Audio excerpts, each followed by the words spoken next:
this talk is on intimate partner violence. We're going to talk about what it is, warning signs about somebody that you love that might be involved in an abusive relationship, the impact of abusive relationships on children, family, and community, and also on the brain.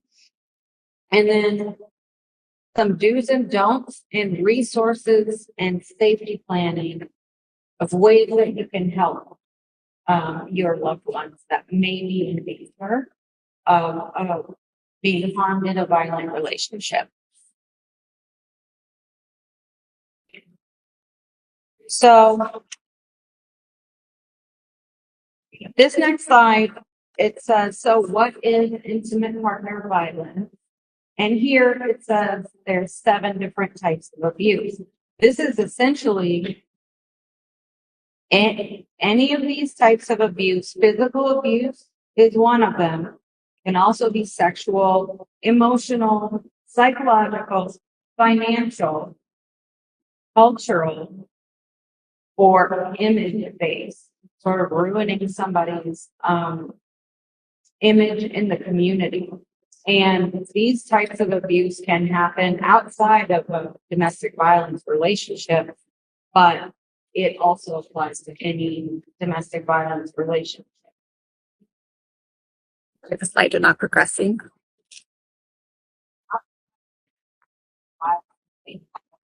That's just weird.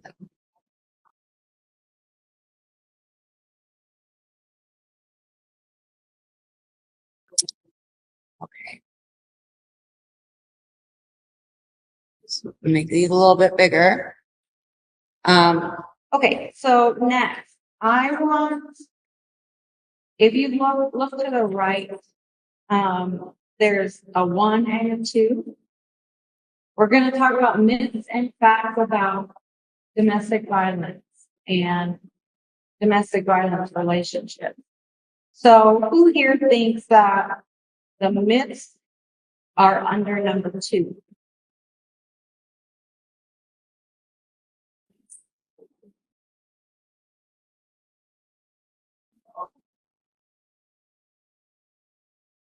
I'm going to pick that as nobody's answer. And that's the right answer. So the number 1 is the myth about domestic violence.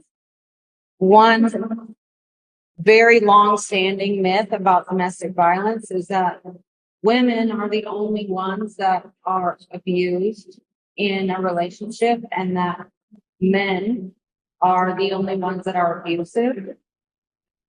Another myth is that domestic violence is all about power and control. It is partially, and I'll explain all the other things it's about. Another myth is that people stay in abusive relationships because they're just not strong enough to leave. That's definitely a myth. The truth, though, is you see the bottom right image, the thoughts about the self and thoughts about others. Attachment style in relationship has a lot to do with domestic violence. When people grow up, they learn how to relate to other people. They might watch parents that are yelling at each other or hitting each other. They might see violence in their community. But people learn how to build relationships with other people. And depending on how you learn how to build a relationship with people, if you end up getting an attachment style that is not secure, not a healthy attachment style, that can lead to abuse in romantic relationships because that's how you know how to relate. So if you have, for example, an anxious attachment style, that means that you are constantly worried that your partner is going to leave you, going to cheat on you. That is a contributing factor to abuse in intimate partner violence relationships, because if I'm someone in a relationship and I'm constantly worried that my partner is cheating on me, then I'm going to get paranoid. I'm going to accuse them. I'm going to try to control their movements. I'm going to be worried about where they are at night. And that can definitely lead to violence. And with regard to the myths, originally, I'm going to get to this later, but originally, the original theory of domestic violence started in the 1970s, and it was called the Duluth model from Duluth, Minnesota. I love the people that live in Duluth. That's great. Their theory on domestic violence was a little bit skewed because we know that intimate partner violence doesn't just happen between a heterosexual man being the abuser and a heterosexual woman being beaten. It can be a same-sex relationship. It can be people that are transgender in relationships. It can be the woman in a heterosexual relationship who is the abusive one. So those are the facts about domestic violence so far. We're just opening up that. So this old view in the Duluth model used words like batter. That meant domestic violence offender. They were a batterer. Who remembers wife beaters? The shirt, wife beater. It's just, yeah, right? We used to say that all the time for the ribbed tank tops. It was, and then we would talk about battered wives. And that was the language that we used to really understand intimate partner violence in the 1970s and 80s and into the 90s. And now we have a little bit more, a lot more research on it. And I am one of the ones that did some research on it. For those that missed it, my dissertation was on domestic violence offenders, and I'm also trained with working with victims. But myth number one. Myth number one and what the actual one is. And myth number one is domestic violence only happens to women.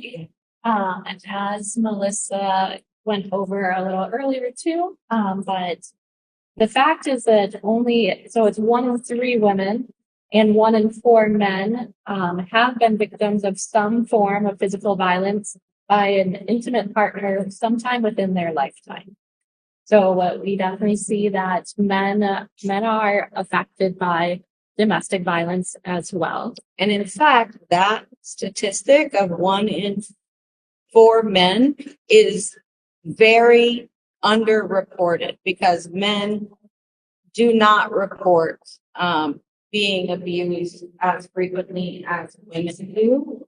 And a lot of that comes with their identity as a man, and they feel ashamed to come forward if they feel like they're being abused. So we estimate that the rate in men is much higher, but what's reported is 1 in 4. And we also see that between 30 and 50% of transgender people will experience domestic violence in their lifetime. So they're also, that population has more, are affected more as far as what's being reported right now. And there is, it's not on this slide, but people in the LGBT community, with transgender people, that's up to 1 in 2 transgender men and women can experience domestic violence, but anybody in the LGBTQIA spectrum are further prone to violence in relationships. The next myth is drugs, alcohol, and mental illness are really what causes it.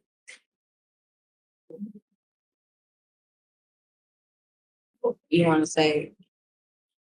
Yeah, so we definitely see that drugs, alcohol, stress, and mental illness can be factors in an abuser's life, but that does not mean that just because somebody experiences these things or has this as part of their life does not mean that they are going to abuse. It's definitely a much more complicated situation. So these things don't necessarily, these things do not cause domestic violence or domestic abuse. And these myths are really like, it's not black and white. It's gray. Okay. The next one being people who are abusive toward their partners really just have a abandonment problem. That is a factor for some people. But that is not always the issue. So like my example before, if I am somebody who really fears that my partner is going to leave me, I may become controlling over them. I may become possessive, paranoid. I may never be angry about it, but because I am afraid they're going to leave, then I will be manipulative or show abuse in some way that doesn't even look like anger. And okay, so, and domestic violence is always physical. That's not true. We just went through the 7 types of violence. Now, the last one I do want to talk about. So if a victim doesn't leave, it's because they don't have willpower, or it must not be that bad, or they're okay with how they're being treated. The reason I wanted to take this one is I have this conversation a lot. I do see patients here at Chicago Family, and a lot of the patients that we see are dealing with issues like this. And my favorite thing to say is, if he or she, if your partner was all bad, you would be gone. The fact is that in an intimate partner relationship, even when there is abuse going on, it's not all bad all the time. There are, and I didn't even put it in here, but in the cycle of violence, when we fall for somebody and get in a relationship with them, it's not because they're in the process of murdering someone. And I'm like, wow, that guy's not beautiful. We don't enter into relationships with people while they're doing really bad things. And people at the beginning of relationships don't show bad stuff. And also throughout the relationship, sometimes we have a partner that is abusive may say they're sorry, and the flower and please and begging and take me back. That's also manipulative, but there are genuine feelings between these people, and people stay because they believe that good side is still there. They see the good side still there, and they want that good side back. And also, that's not the only reason they don't leave. It's also terrifying, really difficult. And maybe Brianna can say a little bit more about that as well. But I always talk about, this person is not all bad. You're kind of hanging on to the good parts and just really thinking through how much of the good stuff are you seeing now compared to a year ago or whatever. So is there anything else that you wanted to say about why somebody might not leave? Yeah, I think a lot of it too can be just the physical, like the environment of where could you go after. So having even like the thoughts of like where is a safe place for me to be, and then that would be disclosing like your personal business to people. Sometimes that can be scary to be like, oh, if I go to my friend's house now, I have to tell them what's going on and why I'm going here. sometimes in domestic violence relationships, there can be financial ties that keeps you to that person, where you're not able to financially sustain yourself. There can be, even like you have leases together, or you have different things tying you to each other. You have children together. I've even heard, of course, pets. If I go somewhere, how can I bring my pet? And that's an important support and part of that person's family. So there's a lot of different things than just walking out the door. This is somebody's life that they have created and all parts of it. And who here has heard the phrase, well, we need to stay together for the kids? That is a very common thing, is that when the are involved,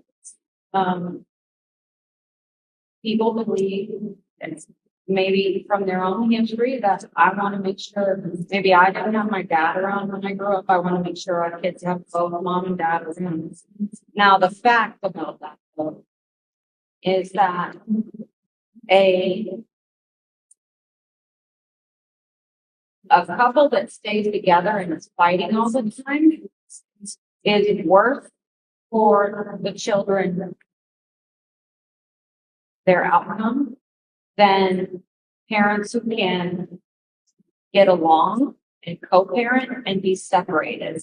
When people choose to separate and can co-parent, and the kids are away from all that fighting, those kids actually come out way better. And we're going to talk more about the impact on kids as well. And also, teen dating violence is a thing. I just wanted to point that out, that it is actually a newer thing that people are paying attention to. But teenagers also get into dating violence.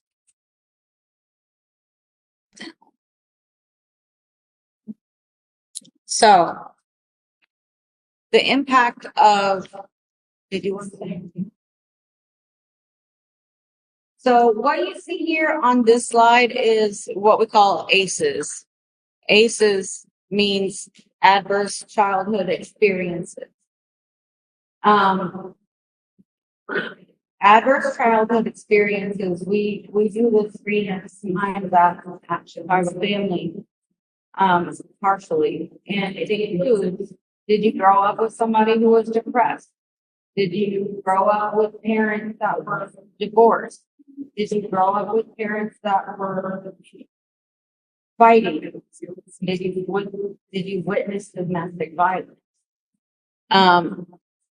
There's a lot of research under ACEs that says the more of these adverse childhood experiences that people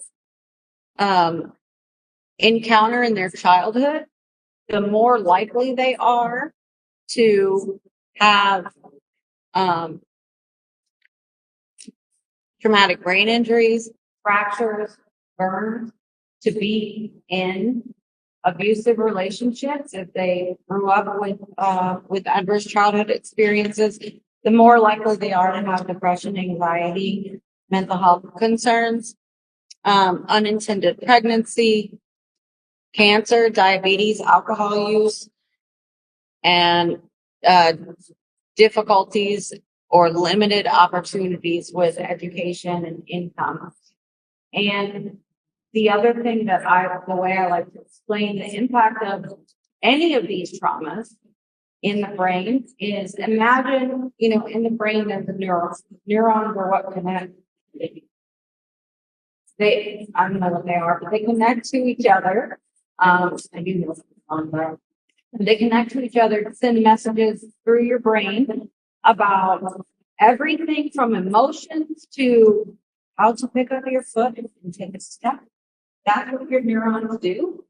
And when there is a trauma, including partner violence, what I like to say is, the more you experience a trauma, so if you're in a household that has a lot of violence, the pathways between those neurons become like a road that is driven on 100,000 times. You know I grew up in the country and there were like backward roads. When people would drive down those roads, there would be like, because everybody would be going down the road a lot. That is what happens with the brain in trauma is when people experience these traumatic instances, the pathways between those neurons are become like really overused roads. And so they are very likely to show up like the same thought patterns, the same behaviors, the same fears are very difficult to get away from because they're like deeply ingrained.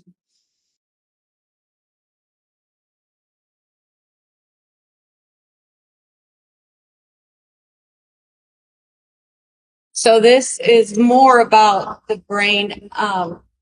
So you see here, the picture says there's generational trauma in the middle. There's LGBT. Oh, now there's no 2SIA. Plus history of abuse, disability, need of care, dependency, social isolation. Those are all traumas. And they impact men, women, older adults, children, and folks in the LGBTQIA community. Now, there is something called intergenerational trauma. So if you are somebody that grew up with your parents yelling at each other all the time, even if it's just verbal abuse, which my parents did, they yelled at each other all the time. And I would come out and be like, you know, if you just said this different thing, if you just stop doing that, y'all would not be fighting. And then my mom would be like, go to your room, you know.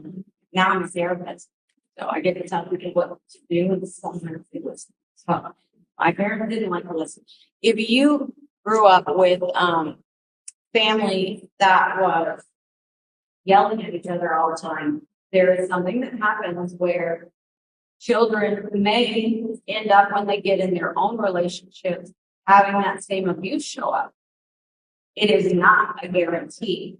It is not a one-to-one. There are plenty of people in the world, myself included, that do not yell at partners, are not abusive, but I experienced it. But we hear that a lot, that, you know, even with substance use, my grandparents have drug problems, my parents have drug problems, I have drug problems.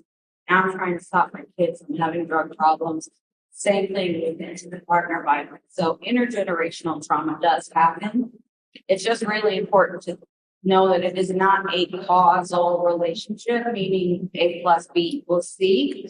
There's just a correlation. Some people that grow up with it show it. Some people that grow up with it turn out and live their life the opposite way. But it can also lead to a change in the attachment side. So from that earlier on slide where I talked about secure attachment, anxious attachment, and there was like avoidant attachment. If you grow up with around abuse, it may impact your attachment style in your adult relationship. You may not be so quick to open up to people if you've been around family members that you're supposed to trust and be safe around. You grew up around that. You may not be so quick to let people into your life. So you might have difficulty with opening up and end up having an avoidant attachment style, which just means I'm scared to attach. And also, so that could lead to not having healthy relationships and also just depression, anxiety, and low self-esteem. I'll just pause as if there's any questions or thoughts. Yeah. What category would you be in a relationship? It would be a relationship with someone who didn't abuse you, but they abuse other people around you, and they make sure that you know that they abuse these people. Exactly. What do you call that? That's psychological abuse. And remember, I said earlier that I did my dissertation on domestic violence offenders, which would be considered abusers, but people who were convicted of domestic violence. And then I did also a very lengthy training on the other side of the coin. And so I see both sides really clearly. There's a story from that certification that I did that mimicked exactly what you just said. A patient in a abusive relationship, her husband never touched her, never yelled at her. But every night when she got in bed, there was a bullet on the pillow. That is when I heard that example for the first time, I got chilled. I got chilled again just when it said it. And that was in 2010. That's so that is psychological abuse. That's just a little reminder of the power that I have over you. That could be in a gun in your head at any point. Now, I didn't say that, but that is similar. So if somebody's being violent with other people or abusive or manipulative, not directly to you, but make sure that you're witnessing it, that's psychological abuse. That's a message. Keep your guard up. When in the other, not the other slide, this slide where it says hypervigilance, that is one of the biggest things that comes out of being exposed to any kind of trauma, including domestic violence, is that you're always looking around, waiting for the other shoe to drop, waiting for the bad thing to happen to you. And in psychological abuse, that's for sure. It's like eventually that's the message that is trying to be conveyed by the person. Is like, luckily, so people get hypervigilant, meaning it activates part of their brain that actually helped us survive in the caveman era. It's the part of your brain that told the people that survived the caveman era were the ones that saw the saber-toothed tiger and got scared and ran away. It's way back in the brain. It's called the lizard brain or the hind brain, meaning it is very old. And it was something that helped us survive. We were running away from the saber-toothed tiger. And hypervigilance feels just like that. It feels like there's a saber-toothed tiger around the corner and you're looking for it, except there's not. It's not. It's your partner or it's the potential for abuse. I saw it in like around the children, when children were around him. It's like when they were just me, I'm just talking alone. But when he would come around, then one of the children was stuck. And then my children would say, I don't go, I don't want to do this or whatever with this person. But they didn't, they didn't reason. Yes, like, and he would like, and his supposedly speaking about himself, confess about the goodness that's done to people. Yes, and we're going to talk a little bit more about children. To recap for people that may not have heard our participant's question, she was talking about what about if people, maybe somebody's not abusive to you, but they're abusive to other people in front of you. And she mentioned that kids would get scared and not want to go be around him. And that definitely, and we'll talk more about kids because they show that they are really good radar for, what's safe and what's not. So they have that, their caveman brain of telling them like, I don't want to be there. So it's important to listen to that. Thank you.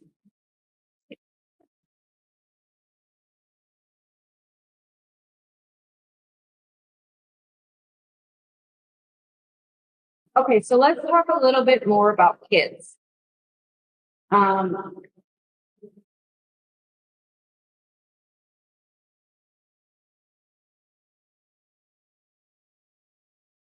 So it is estimated that 3 million plus children in the United States only have witnessed domestic violence at least once in their life. No, annually. And when children witness domestic violence, only 1 out of 4 are actually reported. So we as a Chicago family, if I have a kid in my office that says, I see mommy hit daddy or I see mommy hit mommy, I have to make a report. But, and so is everybody at Chicago Family, mandated report. So we have to get people involved. But think about those kids that they might just tell you, I don't want to go around him, and you protect them, mama bear, which is good. But there's just so many other children in the world that have witnessed stuff like that don't ever get reported to the authorities because maybe in your case it doesn't need to be because they were being protected. But even if it would need to be reported, sometimes kids are too afraid to speak up. And what I want to just hammer in is if a child tells you something about abuse, whether it happened to them, a family member, something they witnessed, children do not lie. Children do not make up. So if a child says, I saw mommy hit mommy, believe the child. We will help you and we will get that child the help that they need. Because kids, it takes a lot for them to say something. And if they do, then you can step in and help. You want to say more about impact of children on children? Yeah, so children are, of course, little sponges. They are absorbing life in this way. Their home life is 50% or more of their life. Otherwise, they're at school, maybe they're at relatives' house, but what they see in their home is how they're learning how to relate to their world. So when children are experiencing domestic violence at home and they're witnessing it, they are having to learn really hard things of like tiptoeing around, having to learn adult emotions and how to avoid making somebody angry, making mom or dad angry so we don't set them off. So children are learning these things and they start to then, some of the effect is they'll feel guilty themselves. They'll take on the blame of the domestic violence. They'll say, if I didn't leave my toy there and mom didn't trip over it, she wouldn't have yelled at dad. And this is my fault. I need to be better. Not my toys. They're also, if you're up late listening to mom and dad fight, if you're up late and you're worried about what's going on in your house, you're not going to do very well in school. You're not going to have good sleep. You're going to struggle to focus because your home environment where you should be feeling the safest doesn't feel safe. So the children's body, they're worked up, they're more anxious, they're on edge, they can't relax. So when they get to school, they're so exhausted from all of this emotional energy that's being put into at home that they're not able to focus a lot of the time. And look at the things that are listed here. yes, they may struggle to trust people in their life, okay? But I'm gonna focus on a couple of things that happened, because we have these pediatricians here that are wonderful. And I see a lot of times that I'll get a referral for a kid to behavioral health because they are struggling to focus at school. And the assumption is we gotta see this ADHD, okay? Or they run away from home. Well, this kid's got a behavior problem. Or they experiment with alcohol, drugs. This kid's got behavior problem. And underneath, there may be this violence or just unsafe environment at home that actually makes it more likely that they will run away or blame themselves. Or when parents split up and we tell them and say don't stay together for the kids, sometimes children will choose to stay with the partner, the parent that is abusive, out of fear for themselves. Like if I don't do this, then if I stay with her, you'll get her or I'll stay with him. Or vice versa, or the abuser. And then this is what happens in the next slide, is that this trickles across to not just the child, but the family. So let's talk about this here. At the individual level, there's risk factors and protective factors that can help somebody deal with experiencing domestic violence, better or worse. And then the protective factors at the individual level is if you are a person that has empathy, if you have good conflict resolution skills, if you have a good emotional intelligence, then you're going to be not as likely to be abusive because you have empathy for other people. Risk factors are, yes, that the patriarchy attitude, like men should be in control. For some people, that's true for. Attitudes, beliefs, and behaviors.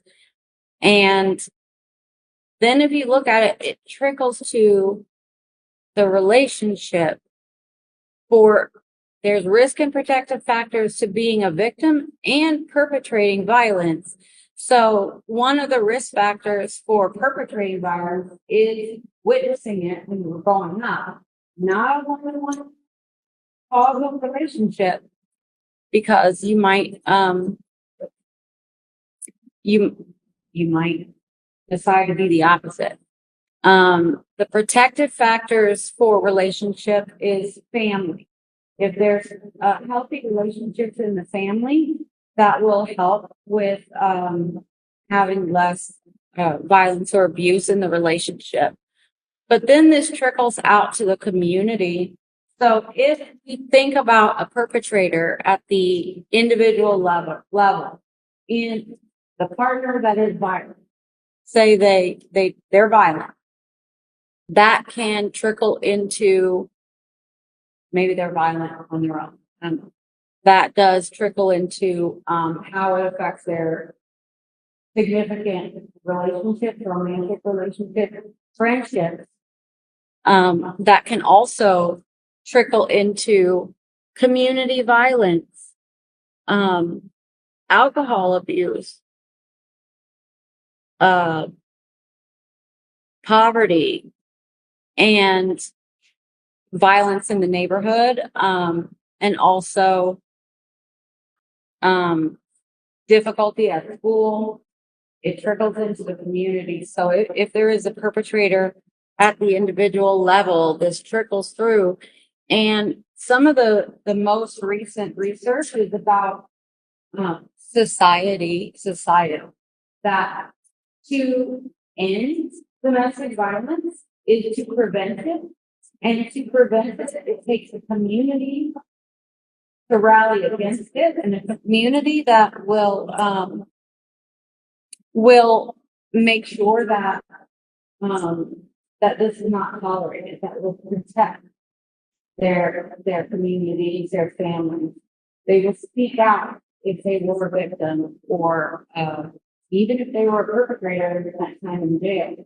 They will speak out once reformed. And then I think about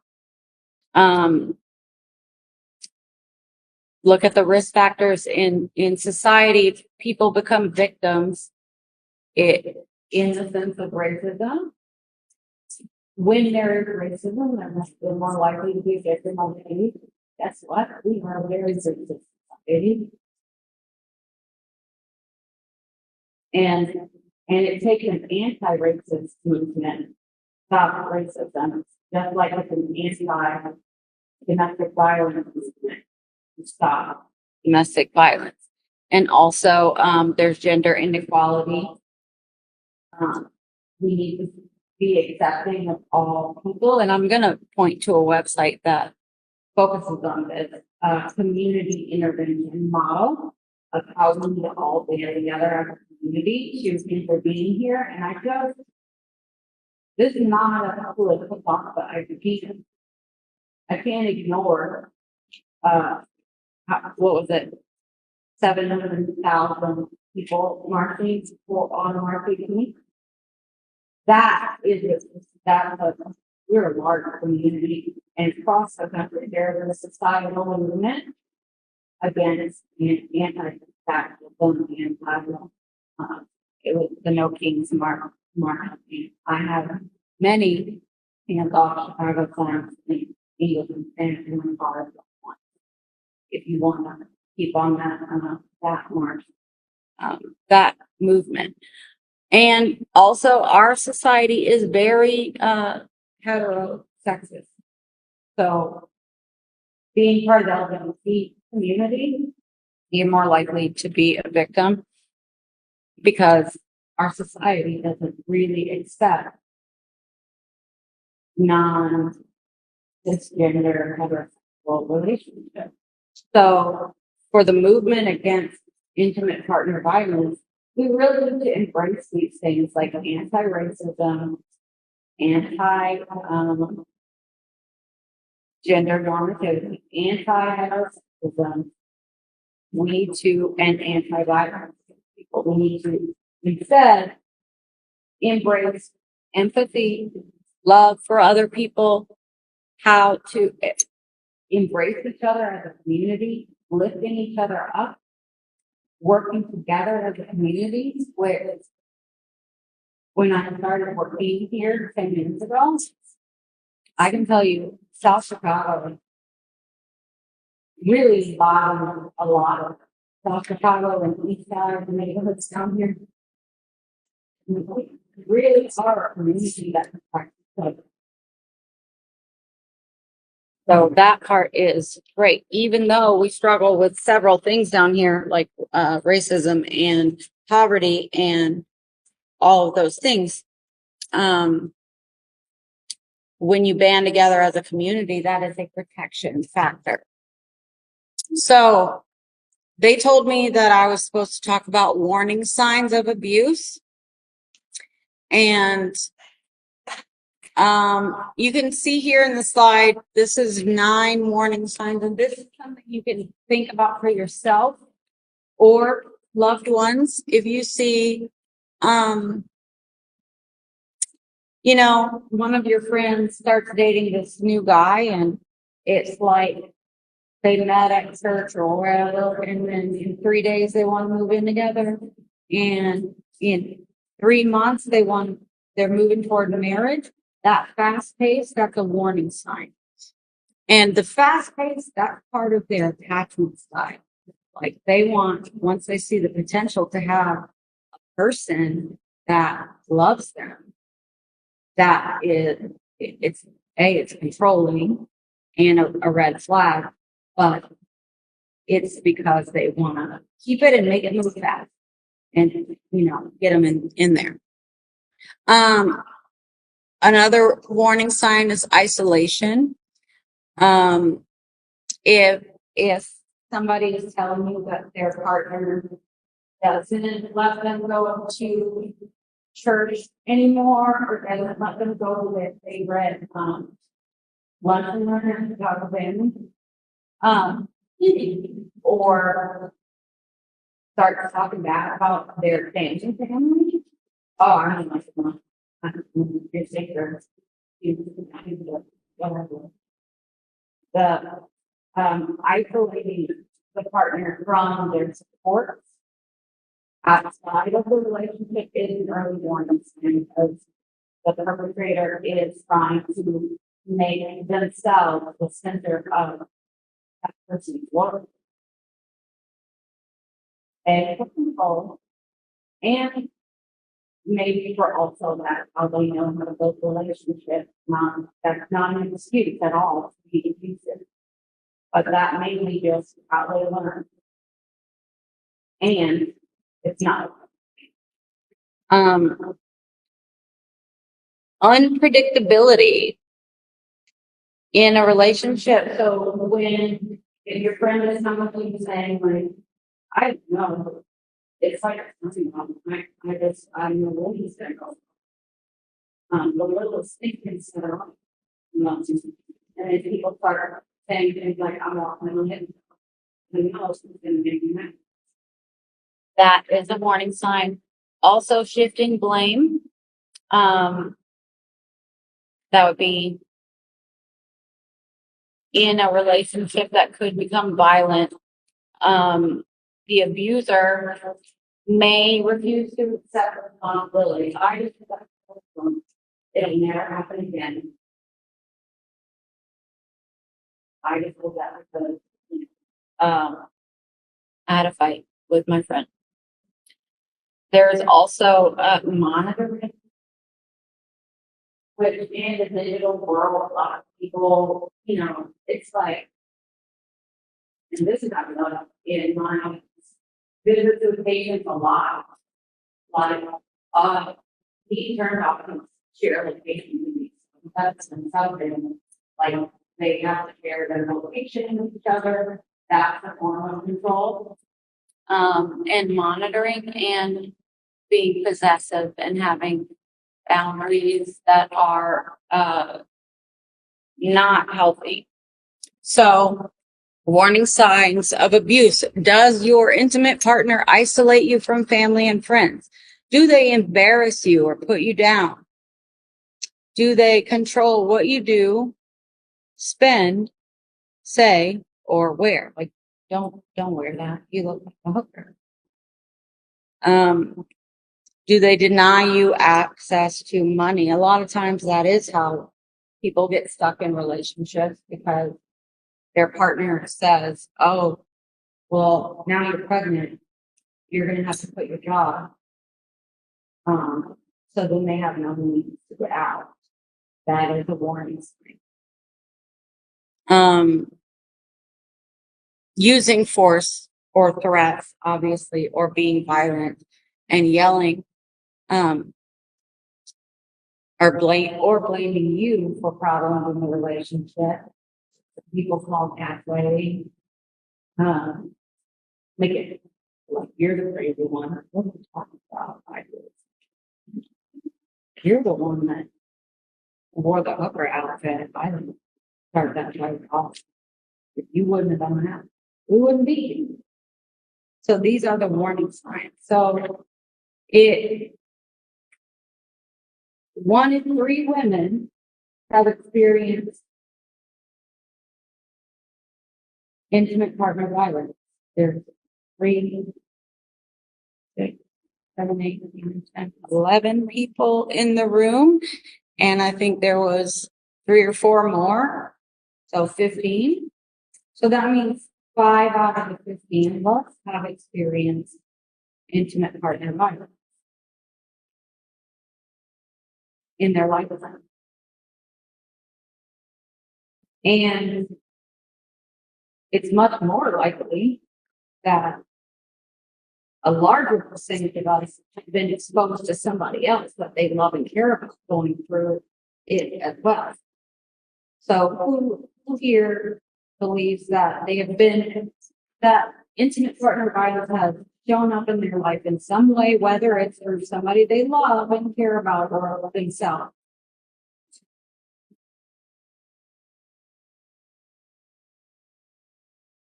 I didn't. That's all right. I'm gonna guesstimate that's 90, at least 95%. So how do you help when somebody you love is showing these warnings? Or when, and let's just focus on that for right now. This was a tough lesson for me to learn as well. The 5 ways to help that are safe.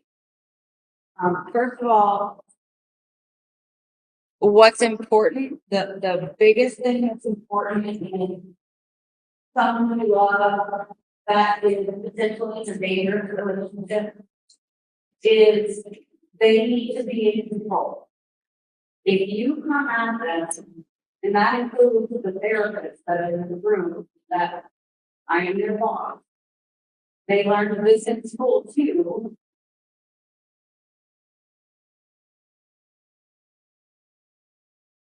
You don't say,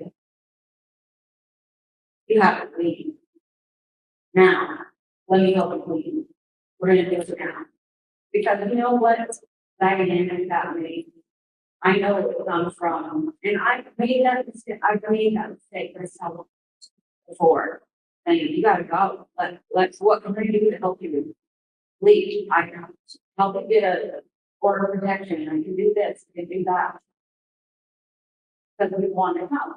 It's very easy to follow that. But the thing is that dynamic is keeping the person that you're trying to help in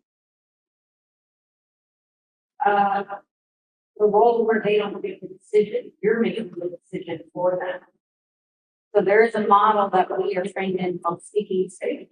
The biggest thing for if you love someone that is in a potentially dangerous relationship is for them, that person feels safe and in control. And you can say, I am happy with that home, I will do whatever. But there is a need. You give me the dollar and I'll do whatever you like helping them not to get away back. Like these 5 things, helping them get documentation in order. Helping them, we've also talked about helping them figure out, get a second phone, burner phone, or getting them access to resources and helping them figure out where to hide those resources so that it doesn't turn into a bigger fight. But it's really important that the person that you are talking to and that you love and care about, that you want to get out of the situation, they have to feel like they're in control because they are not in control in that relationship. And they have to feel safe with you because they are not feeling safe in that relationship. That feeling safe and feeling like you're in control is the thing that helps people start to believe that they can get it and start to see the light come on. And makes it more likely what they hope it. That's I'm for thoughts on that.